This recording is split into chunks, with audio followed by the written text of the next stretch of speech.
I was proven correct. And why was I proven correct on something? As we all know, CBS did an interview with Kamala Harris, which showed in their trailer and then in the main interview itself, Kamala giving two separate answers. It's clear, and eventually CBS admitted that they edited it at the behest of Kamala Harris's campaign. Now, we here at Hardlands Media have done our fair share of interviews live on air. Never once had we had to edit a guest comment. We've had all sorts of people on here: libertarians, Greens, socialists, actors, actresses, yes, even some directors and other podcasters, journalists, etc. But I've never edited an interview where the person, man or woman, was giving me a answer and I made to have them give out a different answer altogether. That's never happened. And that's the problem with corporate media. And now Joe Rogan himself is revealing, which is some pretty shocking news, actually, that Kamala, her campaign, wanted editorial control over a proposed interview. Now, why is this important? Why am I talking about this? Because it's showing just how pathetic her campaign was, how controlled everything was, especially now it's clear that perhaps even Biden's campaign, perhaps the answer is yes, wanted editorial control, and corporate media was willing to go along with it. What a sad state of affairs for all establishment media. There was once a time where the media, the institution of journalism, was respected in this country. But you don't have to take my words, because for all I know, people could be saying, well, gee, Kit, you're just saying this. Well, this video came out yesterday, and it's been shared on all social media platforms. And this is breaking, because it's important that we talk about this, because Kamala wanted editorial control of the proposed interview. I will not interrupt. I will give my thoughts at the end of this video. This is one of the reasons why I wanted to talk to Kamala Harris. I'm like, I bet there's a person in there. I bet I can get to that person. Yeah. I wanted to find that person. I don't want to hear all the speeches. I don't want to hear, I was raised middle class. I don't want to hear any of that shit. She's a roller skater. You know that? No, I would love to find that out. Yeah. I would love to talk to her about all kinds of shit. I literally said, like, because there was a few restrictions of things they didn't want to talk about. But I said, I don't give a fuck. I go, get her in here. Like, whatever you want to talk about. And they want to know if I edit. I'm like, there's not going to be any editing. There's no editing. Yeah. We're not going to edit. But yeah, that's the same thing they asked us. Is there an edit? You know, I just wanted to talk. I feel like you give someone a couple of hours and you start talking about anything. I'm going to see the pattern of the way you think. I'm going to see the way you process ideas. I'm going to see whether or not you're calculated or whether you're just free. Yeah. Or are you comfortable with you, or are you projecting things? Like, she's got 80 different accents. How do you decide which one to pull out? Yeah. Like, she's got, she busts out different accents depending on who she's talking to. Yeah. They should have made her talk to a bunch of Chinese folks. I would have loved to hear that accent. I want to see what I do that too, though. I like to meet people where they're at. Sure. You know? Oh, if I see somebody that's, I'll be like, what's happening, my friend? It's like, I like to meet people where they are, Yeah, she did one with the Latinos where she talked with a Latino accent. I'm like, this is wild. But she's a chameleon. Wow. Everybody called it. Why is it that Kamala couldn't do this? Was she truly afraid? And now, look, not to make the liberals panic or feel sad, but hey, gonna trigger you is Donald Trump for only 31 seconds. Vote blue no matter who. But please explain to me why Trump was proven correct when he said that Kamala couldn't handle 3 hours or even 2 hours with Joe Rogan. I mean, she really couldn't handle it. We really couldn't see the other side of Kamala Harris. I mean, say whatever you want about Joe Rogan. He has the most popular show on numerous online, platforms. Sorry, I don't want to, why I stuttered with that word again. He has a popular show on numerous platforms. There, I said it correctly this time around, second time. All right. Why wouldn't you do it? Why wouldn't you take advantage of it? All right. It was just another boost for Trump and J.D. Vance. Trump and J.D. Vance both went on to Joe Rogan's show, gave a boost to their numbers. Tulsi Gabbard, Bernie Sanders, Andrew Yang, they did that too. Joe Rogan's had a treasure trove of guests. It is the show. This isn't open for debate. He has the show. All right. It's what a lot of podcasters and commentary channels hope to strive for, but he is the world heavyweight champion. No debate about it.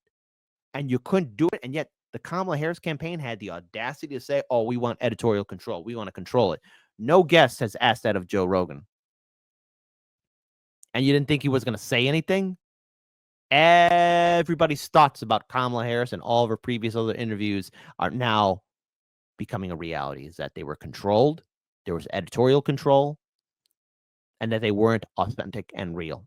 So that means anytime Kamala was speaking, and hey, she's speaking, turns out it was controlled speak. Very 1984. Brave New World, Fahrenheit 451. And now I have to wonder, too, about Biden's interviews. The answer is most likely yes. I mean, come on, folks. Let's be real here. Can you imagine Kamala doing this show? I could imagine her doing the this show. She'd be laying on the floor. She was supposed to do it, and she might She still do wasn't it, gonna and do I it. hope she does. She's not going to. I will talk to her like a human being. I would If try she to have a did this conversation kind of an with her. interview with you, I hope she does, because it would be a mess. She'd be laying on the floor comatose. You'd be saying, call in the medics. I think we'd have a fine conversation. I think I'd be able to talk to her. I wouldn't try to interview her. I just try to have a conversation with her and hopefully get to know her as a human being. That was my goal, having her on. Can you Again, imagine Kamala doing this show? just want to pause with him saying that again. Can you imagine? No, I couldn't. And she wanted Joe Rogan to fly out to meet her. And it was only going to be for an hour. That's not how he operates. You come to his studio. You had a golden opportunity. And even afterwards, November 7th, want to play this video here because, hey, CNN, there's a lot of crow and humble pie you have to eat. You know, you got Andrew Yang there. Remember your forward party buddy?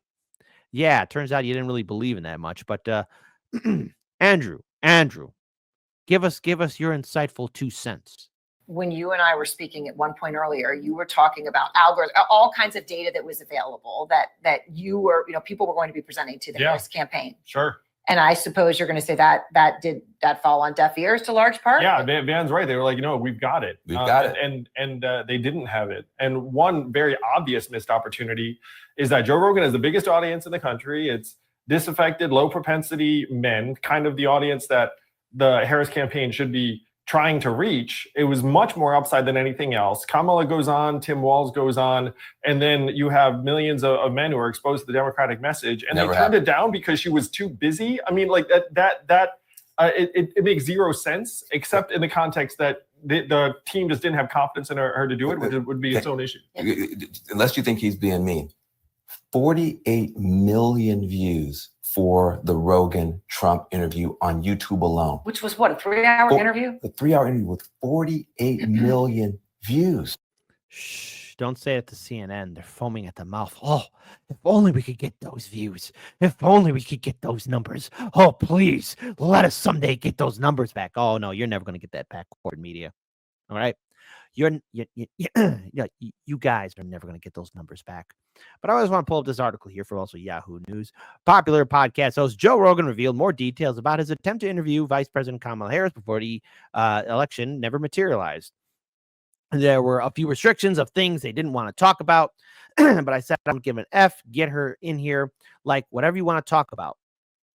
The comments come after Rogan made waves by endorsing President-elect Donald Trump the day before the election, a rare nod to a political candidate by a podcast host who has earned a legion of loyal followers. And if you look at Joe Rogan, excuse me here, if you look at Joe Rogan's, past, he's had a lot of great guests on his show. That's why he has a very popular platform. He's had a treasure trove of people, of different careers, of different political perspectives, of different, ideologies on his show.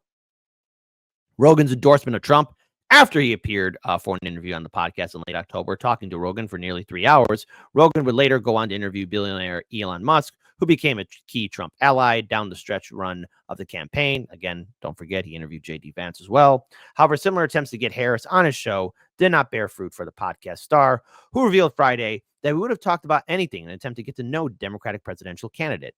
Why? I bet there's a person in there. I bet I can get to that person, Rogan said. I would love to talk about all kinds of shite. Rogan had previously revealed that there was hope for a last-minute chance to sit down for Harris before the election day, but those plans were scrapped when her team asked Rogan to travel to her for only a 1-hour interview. Terrible. Terrible demands. You had a golden opportunity and you missed it, Democrats. But then again, I'm still laughing at the meltdowns and people being pathetic. Which, by the way, folks, you know, if you watch too many of those liberal TikTok meltdowns, it will affect your brain, and you will wonder if you're going crazy yourself.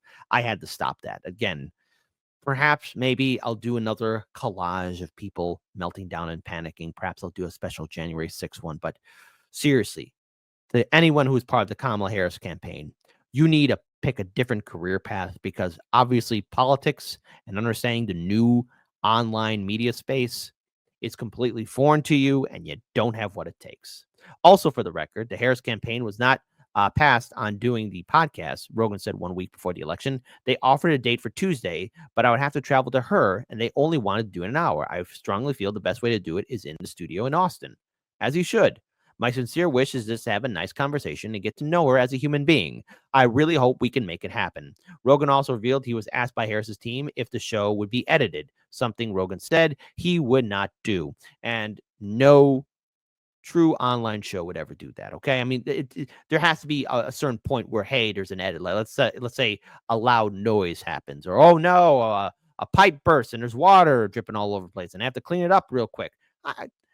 I'm willing to twist and turn for that kind of proper editing, just so everything looks right. But again, if there's a disaster, hey, reschedule and do a whole other interview again. Why would you ask that? Why? And you didn't think Joe Rogan was going to say anything?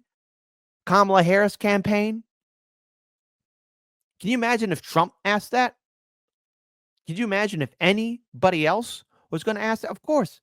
This was a very interesting and hilarious election cycle. It wasn't the most important, but in order to inspire people to turn out to vote, maybe people would like to know the real Kamala Harris. Who is the real Kamala Harris? Or is she nothing but a manufactured politician? And the thing is, the answer is most definite yes.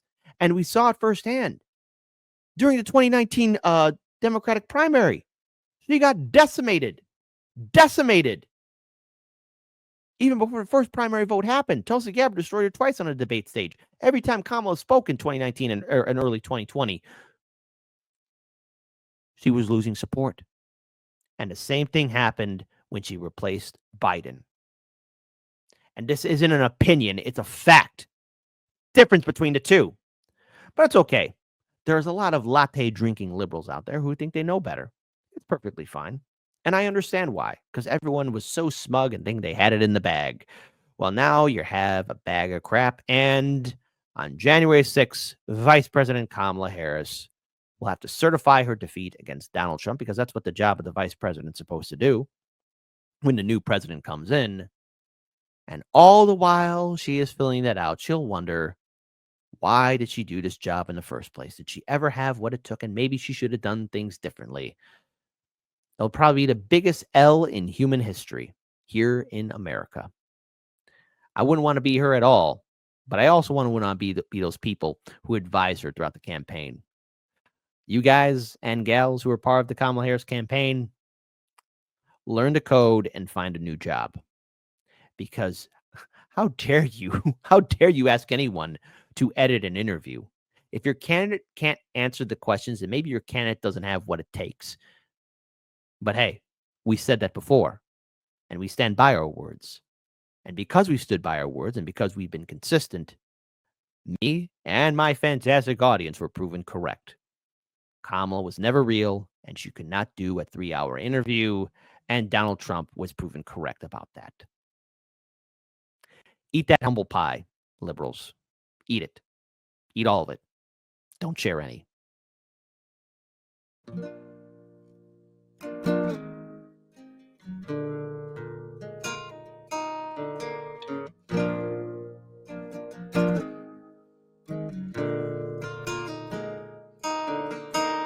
Now what you're following, that's idolatry, that's just fake.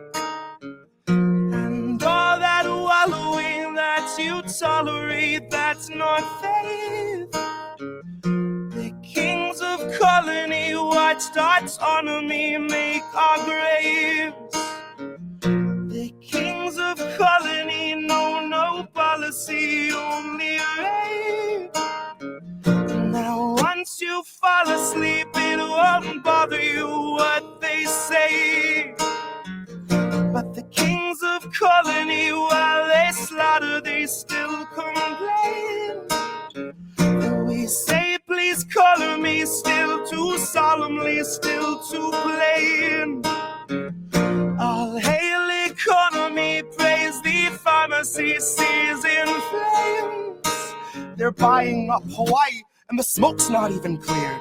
Those vultures smelled the fire and an enterprise appeared. Investment opportunities where melted down communities leave vacant space BlackRock has been lusting for years. The council meets in private and they don't discuss survivors. Concerns among construction groups are all Lahaina hears. They'll wander through your city with this mocking sword of pity next to Oprah and her camera crew who tore the Trail of Tears, where footage flows as freely as the stream of liquid steel and the pools of pure aluminum that trickle down your wheels. And Biden's here to say he knows exactly how it feels, cause he had a kitchen fire once and had to miss a meal. And people still believe that piece of shit deserves your vote, like he's not why supplies are being smuggled in by boat, like he's not why our citizens were forced to stay and roast. And he can't unfreeze your funding, folks, cause Azov needs it most. I'll bet my every dollar Biden watched it with a smile. I'll bet he knows the whereabouts of every missing child. He's just the kind of man who lives to trample something tribal, collecting culture's corpses just to throw them on the pile. Like he and all his buddies didn't dream about the day when those who dared defy the donor class were cleared away, when home insurance triples and you can't afford to stay, and your land falls to the hands of those whose windfall fan the flames. The state will take Lahaina and they'll bastardize its name, and tourism will swarm it all the same. You see, the state we left Lahaina shows the ground rules of the game, the planes that in the night ignite the planes. And if questions raised that reckon the potential use of lasers, I suggest you take a closer shave by way of Occam's razor. And if those civilians stood between this country and its gains, then there's really nothing further to explain.